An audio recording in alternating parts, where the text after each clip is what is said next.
সবাইকে বাংলা ক্লাসে স্বাগতম। আমরা এর পূর্বে বাংলা সাহিত্যের ২ টি গুরুত্বপূর্ণ কবিতা 'বিভীষণের প্রতি মেঘনাদ' এবং 'বিদ্রোহী' কবিতার ব্যাখ্যা বিশ্লেষণ করার চেষ্টা করেছি। আজকে আমরা বাংলা গদ্য অংশের ১ম গদ্য, বাংলার নব্য লেখকদিগের প্রতি নিবেদন, বঙ্কিমচন্দ্র চট্টোপাধ্যায়ের 'প্রবন্ধ ধাঁচের' এই লেখাটি নিয়ে আলোচনা করব। আমি এনামুল হক, প্রভাষক বাংলা, রানী ভবানী সরকারি মহিলা কলেজ, নাটোর।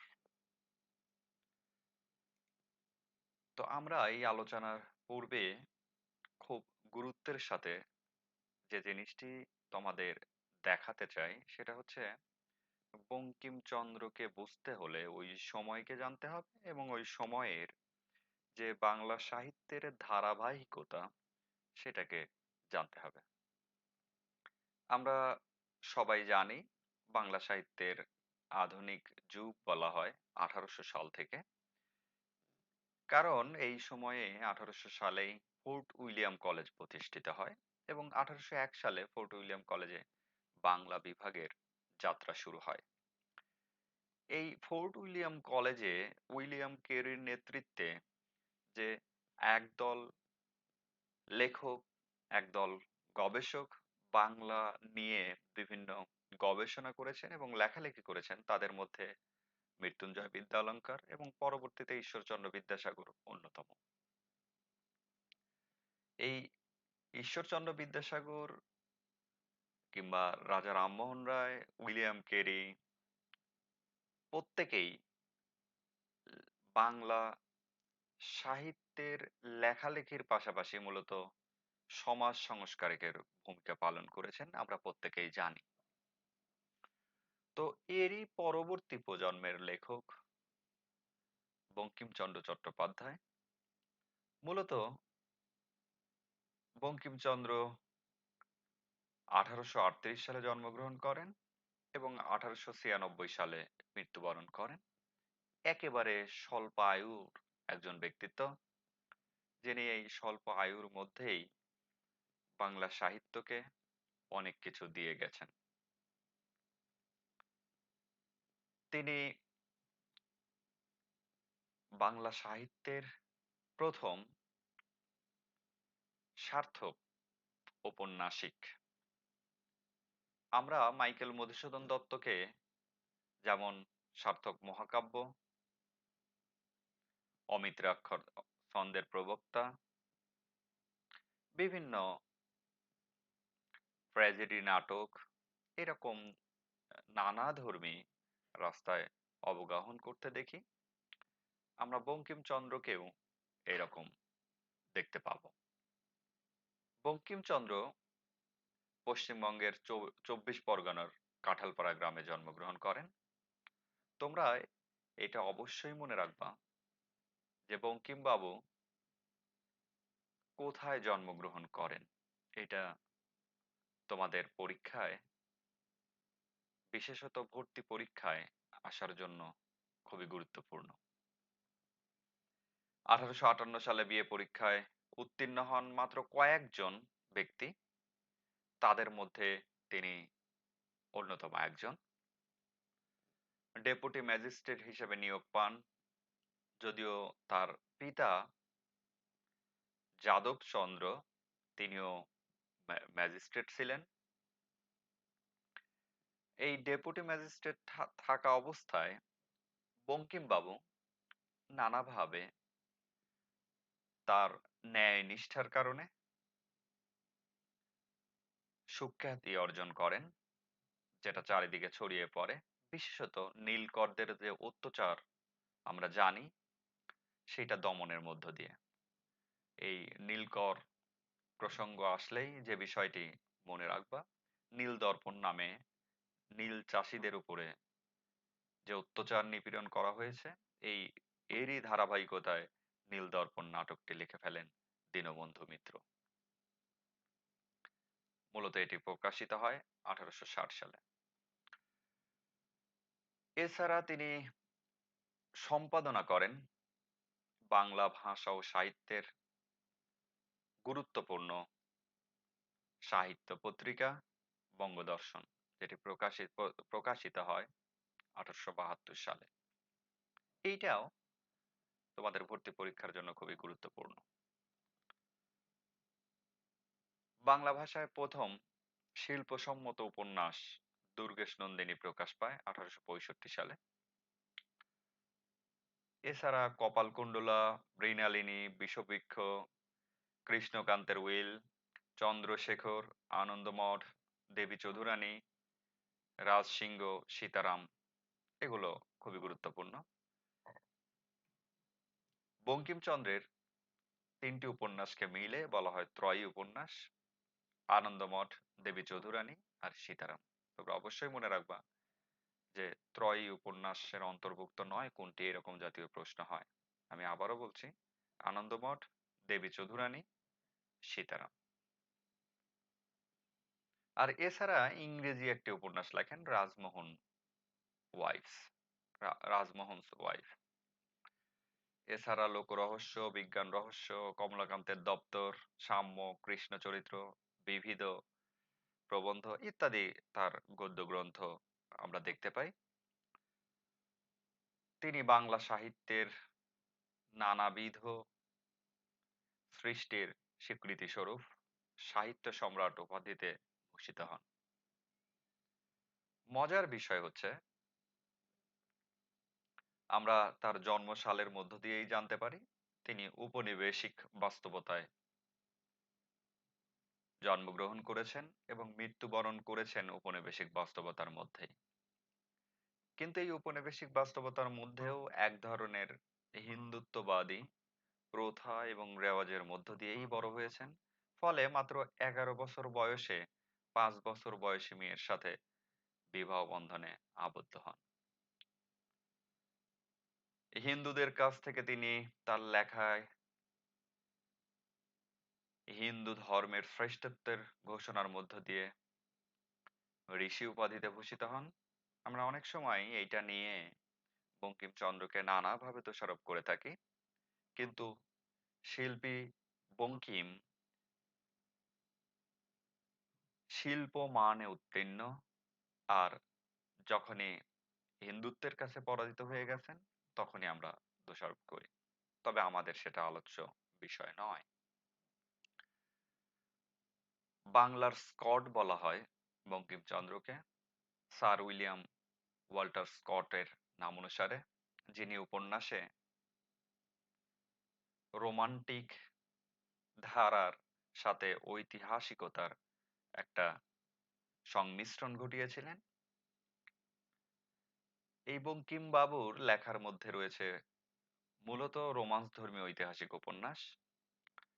আর তিনি তার, যেহেতু আমরা প্রথমেই বলে নিয়েছি, ডেপুটি ম্যাজিস্ট্রেট ছিলেন, ফলে ছদ্মনাম হিসাবে কমলাকান্ত নামকে তিনি গ্রহণ করেন এবং এই কমলাকান্তের নামের মধ্য দিয়েই, যেহেতু শাসক গোষ্ঠীর একজন অন্যতম ধারক বাহক ডেপুটি ম্যাজিস্ট্রেট, ফলে তাদের নির্যাতন নিষ্পেষণের কথা তার বলা চাকুরি বিধিমালার স্পষ্ট লঙ্ঘন, তাই তিনি বাধ্য হয়ে কমলাকান্ত ছদ্মনামে বিভিন্নভাবে সেই উপনিবেশিক বাস্তবতায় ইংরেজদের নানাভাবে সমালোচনা করেছেন এবং নানাভাবে প্রতিবাদ করার চেষ্টা করেছেন।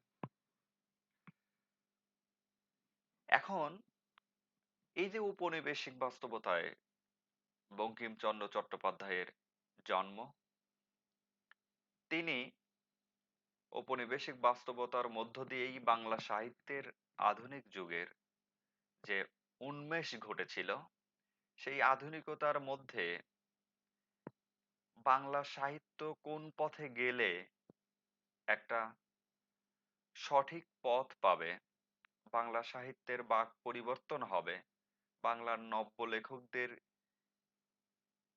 কি নীতি অবলম্বন করা উচিত, কিভাবে লেখা উচিত, কিভাবে বাংলা সাহিত্যকে সমৃদ্ধ করা উচিত, এই জায়গায় ঔচিত্যবোধের জায়গা থেকে তিনি নির্দেশনা দিয়ে গেলেন নিবেদনের মধ্য দিয়ে।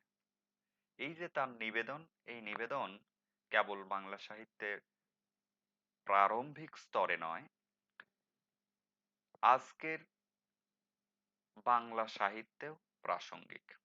যারা নতুন লেখক হচ্ছেন, তারা এই নির্দেশনাগুলো যদি লক্ষ্য করেন, তাহলে অবশ্যই বাংলা সাহিত্য তাদের লেখায় সমৃদ্ধ হবে।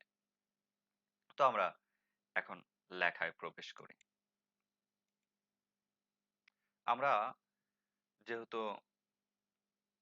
আমরা রেকর্ডেড ক্লাস নিচ্ছি, ফলে আমরা সময়ের প্রতি অবশ্যই মনোযোগী থাকব। এই জন্য আমরা ২ টি পর্বে এই ক্লাসকে ভাগ করে নিয়েছি। আমরা ১ম পর্বে তার নির্দেশনার ১২ টি নির্দেশনার মধ্যে ৬ টি নির্দেশনা নিয়ে কথা বলব এবং পরবর্তী পর্বে বাকি ৬ টি নির্দেশনা এবং আমাদের পরীক্ষা সংক্রান্ত বিষয়ের আলোকপাত করব। তো আমরা ১ম পর্বের আলোচনায় প্রবেশ করি। ১ম এই বলছেন, "যশের জন্য লিখিবেন না, তাহা হইলে যশও হইবে না, লেখাও ভালো হইবে না। লেখা ভালো হইলে যশ আপনি আসিবে।" এখন প্রশ্ন থেকে যায়, তাহলে মানুষ লিখবে কেন? আমরা প্রাসঙ্গিকভাবে বলি, গ্যাব্রিয়েল গার্সিয়া মার্কেজের নাম তোমরা নাও শুনে থাকতে পারো, যিনি নোবেল পেয়েছিলেন 100 ইয়ার্স অফ সলিটিউড লেখার মধ্য দিয়ে ১৯৭৮ সালে। তিনি একটা কথা বলতেন যে, আপনি তখনই লিখবেন যখন আপনার মনে হবে আপনি না লেখার কারণে মারা যাচ্ছেন। মানে লেখাটা ভিতর থেকে আসতে হবে। শুধু লেখার জন্য লেখা নয়। আমি লিখলে অন্যদের তুলনায় ভালো লিখতাম, অথবা লিখলে সবাই বাহবা দিবে, সেই বাহবার আশা পাওয়ার জন্যে নয়। আপনি তখনই লিখবেন যখন আপনার ভেতর থেকে বলবে যে এই লেখাটা খুবই দরকার। শুধু যদি হৃদয়ের ডাক থেকে অনুভব করেন যে আপনি লিখলে যশ নয়, আপনার আত্মা তৃপ্ত হবে, আপনি শান্তি পাবেন, তাহলেই লিখবেন। তাহলে লেখা ভালো হবে। এখানে বঙ্কিমবাবু অনেকটা সেইভাবেই বলছেন। টাকার জন্য লিখিবেন না। আমরা সচরাচর দেখে থাকি যে পত্রিকা সহ কিংবা এমন অনেক লেখককে পাই যারা একের পর এক লিখে যাচ্ছেন। সবগুলো সাহিত্যিক মানে উত্তীর্ণ হচ্ছেন না, কিন্তু একটা পর্যায়ে গিয়ে তার লেখাগুলো ঠিকই কাটতি হয়ে যাচ্ছে। এজন্য বলছেন টাকার জন্য লিখিবেন না। লিখলে শুধু হৃদয়ের টানেই লিখবেন। যদিও উনি উদাহরণ হিসাবে দিচ্ছেন, ইউরোপে এখন অনেক লোক টাকার জন্যই লেখে এবং টাকাও পায়, লেখাও ভালো হয়। এইটার ব্যাখ্যা কি হতে পারে? আরো একটু পরে বলছেন, কিন্তু আমাদের এখনো সেদিন হয় নাই। এই যে ইউরোপে টাকার জন্য লেখে এবং লেখাও ভালো হয়, এইটা কেন? কারণ ইউরোপ সাহিত্যিক যে বিবর্তন, আমরা বলে বলি যে রেনেসাঁ ঘটে গেছে, ফলে এক শ্রেণীর পাঠক তৈরি হয়েছে। এই পাঠকদের কারণেই টাকার জন্য লিখলেও সেই লেখাটা যাচাই বাছাই হয়ে একটা শিল্প মানে, অথবা লেখার একটা স্ট্যান্ডার্ড মানকে অতিক্রম করে, ফলে টাকার জন্য লিখলেও সেই লেখাটা ভালো হয়। কিন্তু আমাদের দেশে যেহেতু বাংলা সাহিত্যের একেবারে প্রারম্ভিক স্তর, একটা পাঠক মহলকে তৈরি করতে হবে এবং সেই পাঠকরা এটাকে গ্রহণ করবে। ফলে আমাদের পুরো রাস্তাটাকে নিজেকে তৈরি করে নিতে হচ্ছে। আবার একই সাথে সেই রাস্তায় চলার লোক ও জনগণকেও সৃষ্টি করে নিতে হচ্ছে। ফলে ইউরোপ আর আমাদের একটা পার্থক্য আছে। তিনি একেবারে বাংলা সাহিত্যের ১ম পর্বেই এটা বলে দিচ্ছেন ১৮৬৫ সালের দিকে। এখন অর্থের উদ্দেশ্যে লিখিতে গেলে লোকরঞ্জন প্রবৃত্তি প্রবল হইয়া পড়ে। আপনি যদি অর্থের জন্যই লিখতে চান, তাদের কথা লিখতে হবে যাদের লোকরঞ্জন প্রীতি অথবা যাদের গুণকীর্তন করলে খুশি হবে। তার মানে ওই প্রেক্ষাপটে ঔপনিবেশিক শক্তির যদি প্রশংসা করা হয় তাহলে অর্থ পাওয়া সম্ভব। এখন আমাদিগের দেশের সাধারণ পাঠকের রুচি ও শিক্ষা বিবেচনা করিয়া লোকরঞ্জন রঞ্জন করিতে গেলে রচনা বিকৃত ও অনিষ্টকর হইয়া উঠিবে। কারণ সাধারণ মানুষ যারা শিল্প, সাহিত্য, শিক্ষা, দীক্ষায় এখনো উন্নত হতে পারে নাই, তাই তাদের কথা ভেবে যদি লিখতে যাওয়া যায় তাহলে লেখা অবশ্যই শিল্প মানে উত্তীর্ণ হবে না। লেখক এই জায়গাটাতেই গুরুত্ব দিচ্ছেন।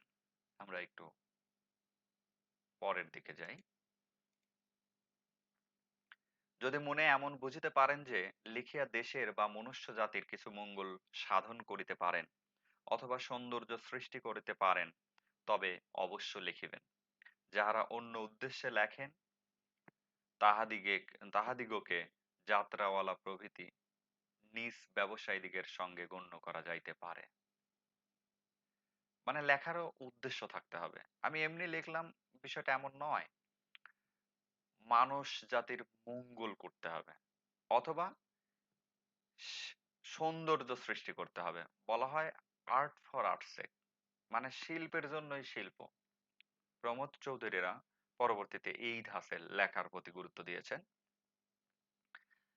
তো দেশের মঙ্গল মানে ঔপনিবেশিক বাস্তবতায় মানুষের অধিকার নিয়ে কথা বলা, মানুষের সংকট নিয়ে কথা বলা, অত্যাচার নিপীড়নের বিরুদ্ধে কথা বলা, অথবা সৌন্দর্য সৃষ্টি যেখানে আত্মার পরিতৃপ্তির কথা থাকবে, সেই এই দুইটা উদ্দেশ্যকে সামনে নিয়েই লেখা যাবে। তোমরা স্পষ্টভাবেই মনে রাখবা যে বঙ্কিমচন্দ্র এই কয়টা উদ্দেশ্যে লেখার জন্য পরামর্শ দিয়েছেন। এর বাহিরে যদি কোনো উদ্দেশ্য থাকে তাহলে সেটা এক প্রকার ব্যবসায়ী বলেছেন। যে ব্যবসায়ীকে নিচু ব্যবসায়ী, সব ব্যবসায়ীর সঙ্গে নয়, সমাজের নিচু শ্রেণীর সঙ্গে তুলনা করেছেন। আমরা পরের নির্দেশনাটাই দেখতে পারি।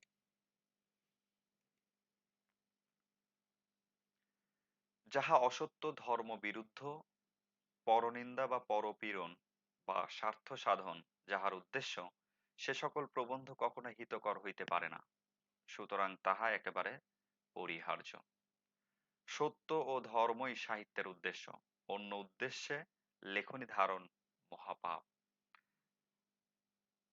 এই যে মিথ্যা শুনিনি ভাই, এই হৃদয়ের চেয়ে বড় কোনো মন্দির কাবা নাই, এই কাজী নজরুল ইসলামের যে অমর বাণী, বলছেন যাহা অসত্য, যাহা সত্যের সাথে সম্পর্কিত নয়, যাহার হৃদয়ের সাথে সম্পর্ক নাই, আবার ধর্ম বিরুদ্ধ। এই ধর্ম কি? হিন্দু ধর্ম, ইসলাম ধর্ম অথবা খ্রিস্ট ধর্ম? ন, এই ধর্ম হচ্ছে নীতি নৈতিকতা বিরুদ্ধ, মানে যেটা নীতির সাথে যায় না, যার মূল উদ্দেশ্য হচ্ছে পরনিন্দা করা অথবা কারোর স্বার্থ সাধন করা, উদ্দেশ্য হাসিল করা। বলছেন এইরকম টাইপের প্রবন্ধ কখনো কল্যাণ বয়ে আনতে পারে না। ফলে এই জাতীয় লেখা চলবে না। সত্য এবং ধর্মই সাহিত্যের উদ্দেশ্য হওয়া উচিত। তাই অন্য কোনো উদ্দেশ্যে লেখা যাবে না। লেখক এখানে আরো গুরুত্ব দিয়ে বলছেন অন্য উদ্দেশ্যে লেখনী ধারণ মহাপাপ। আমরা আরো সামনের দিকে দেখতে পারি। যাহা লিখিবেন তাহা হঠাৎ ছাপাইবেন না, কিছুকাল ফেলিয়া রাখিবেন, কিছুকাল পরে উহা সংশোধন করিবেন। তাহা হইলে দেখিবেন প্রবন্ধে অনেক দোষ আছে। কাব্য, নাটক, উপন্যাস ২-১ বছর ফেলিয়া রাখিয়া তারপর সংশোধন করিলে বিশেষ উৎকর্ষ লাভ করে। যাহারা সাময়িক সাহিত্যের কার্যে ব্রতী তাহাদের পক্ষে এই নিয়ম রক্ষাটি ঘটিয়া ওঠে না। এজন্য সাময়িক সাহিত্য লেখকের পক্ষে অবনতিকর। দেখো, স্পষ্টভাবে কয়েকটা কথা বলছেন। আমরা মাঝে মাঝেই দেখি যে কেউ কিছু যদি আমাকে বলে, তাহলে তৎক্ষণাৎ মনে হয় যে তাকে উচিত শিক্ষাটা দেই। যখন ১ দিন পার হয়ে যায়, তখন রাগটা আরেকটু কমে। ২ দিন পার হয়ে যায়, আরো একটু কমে। ৬ মাস পার হয়ে যায়, আরো একটু কমে। ১ বছর পার হয়ে গেলে হয়তোবা রাগ থাকেই না। তোমরা যদি এই প্যারালালি এই সাহিত্য সৃষ্টিটাও দেখতে পারো, তাহলে দেখবা আজকে যা লেখা তুমি লিখে রাখলা, ২ দিন পরে পড়তে গেলেই মনে হবে এটা কোনো লেখাই হয়নি। অথবা কোনো অংশ মানে অযথা এখানে আসছে। সেই অংশটাকে সংশোধন করে নিতে হবে। আবার এমন একটা উদ্দেশ্য থেকে লেখা যে এই উদ্দেশ্যটা খুবই প্রাসঙ্গিক। যখন লেখা হয় তখন মনে হচ্ছে। কিন্তু কিছুদিন পরেই সেটা মনে হচ্ছে যে না, এটা অপ্রাসঙ্গিক। এটা এর সাথে যায় না। এই প্রবন্ধের ক্ষেত্রে এই কথা বলছেন। কিন্তু কাব্য নাটক অথবা উপন্যাসের ক্ষেত্রে বলছেন ১ বছর ফেলিয়ে রাখতে অথবা তারও বেশি সময়। তাহলে সংশোধন করলে অনেক সময় লেখাটা আরো উন্নত হয়। আমি ১ম এই বলছিলাম গ্যাব্রিয়েল গার্সিয়া মার্কেজ। তিনি 'no one writes to colonel' এই উপন্যাসটি লিখে বারবার করতে তিনি মাত্র ১০৪ পৃষ্ঠার উপন্যাসে নিয়ে এসেছেন। এই যে বারবার কাটাছেঁড়া, আহমদ ছফার 'ওমকার' উপন্যাস একেবারে ছোট গল্পের মতো। রবীন্দ্রনাথের অনেক ছোট গল্পের চাইতেও ছোট। সেই ছোট গল্প তিনি লিখছেন, কাটছেন। ফলে এখন যেটা পাঠকের সামনে আসছে মনে হচ্ছে পুরোটাই কোনো শব্দই অপ্রাসঙ্গিক নয়। প্রত্যেকটা শব্দ একেবারে শানিত, পরিশীলিত। প্রত্যেকটা শব্দ তার চরিত্রের সাথে একাত্ম হয়ে আছে। ফলে সংশোধন করাটা, ফেলে রাখাটা, বারবার দেখাটা খুবই গুরুত্বপূর্ণ একজন ভালো সাহিত্যিকের ক্ষেত্রে। এখানেই আবার প্রাসঙ্গিকভাবে বলছেন যারা তাই সাময়িক সাহিত্যে লেখালেখি করেন, তাদের ক্ষেত্রে এটা হয় না। কারণ প্রকাশের প্রয়োজনেই সাহিত্যিককে অনেক সময় খুব দ্রুত লেখাটি দিতে হয়।